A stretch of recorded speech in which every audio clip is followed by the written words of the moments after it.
prior to that. Grew up in, like I said, Ferguson, you know, in the middle of the bad part. A lot of people don't know I was 315 pounds as a freshman in high school. So I like to say I was chunky, but let's be honest, I was fat. Just how I was. But I was an athlete. The original 300-pound vegan.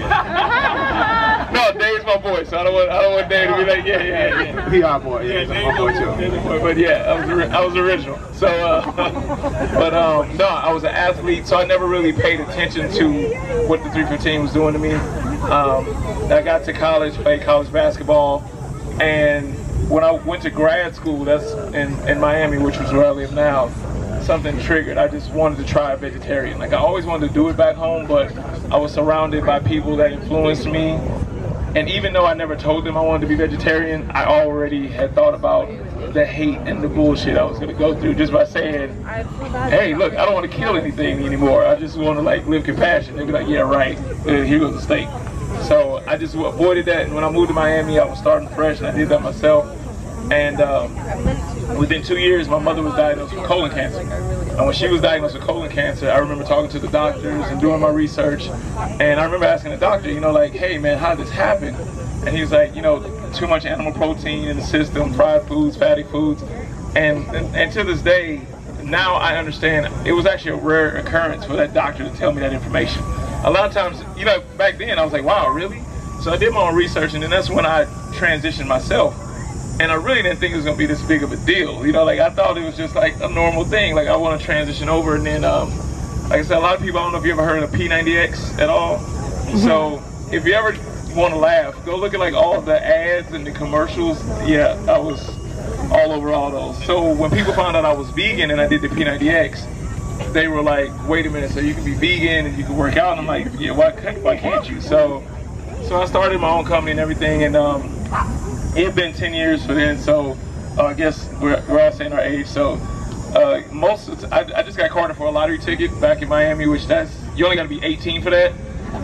So when I showed him my ID and he saw that I was 39, he like flipped out. Yeah, so everybody's like, no way. Yeah, so that's exactly the same reaction I had at the grocery store. And so yeah, I'm 39. I've been vegan for 10 years. And like I always tell people, like what you say is, I do a lot of speeches now, which I'm like you, I'm so blessed to be doing what I love. Like, I love helping people, and I love meeting people that I meet online. Like, if you ever see me, like, in all honesty, and this goes for Dom's, Tori, me, Mark, if you see us, say hi to us. Don't stand in the corner and kind of like, because we see you standing in the corner looking at us, it's cool. Like, just come say hi, it's cool. You know, you think we don't see you, but we see it. Come say hi. We actually enjoy it. Like, we love to meet people. Just come, you know, whatever the case is. You want to say hi, whatever it is. So, but when I travel around, and I leave this one thing I say at the end of my speeches, and I say, if you're looking to go vegan, which I know most of the people here are vegan, but if you're looking to go vegan, you'll hear a lot of myths. Like, people say you're gonna die, you're gonna disappear. I even heard somebody say your dick won't work anymore. Like, I heard it all, like everything.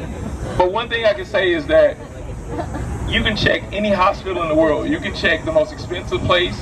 It could be Dubai. You can go to the middle of the hood, Southside Chicago, St. Louis. You can check the ER, the ICU, anywhere. You'll find one thing. The hospitals are not filling up with vegans. Like, nobody's coming in with a heart attack because they had too many fucking oranges that day. Doesn't happen. So as much as they'll try to push that on you, I tell everybody, we don't have to be scientists, we just have to be realists. And if you keep it real and just really look at the way the numbers are, it'll speak for itself. So that's it. Any other questions?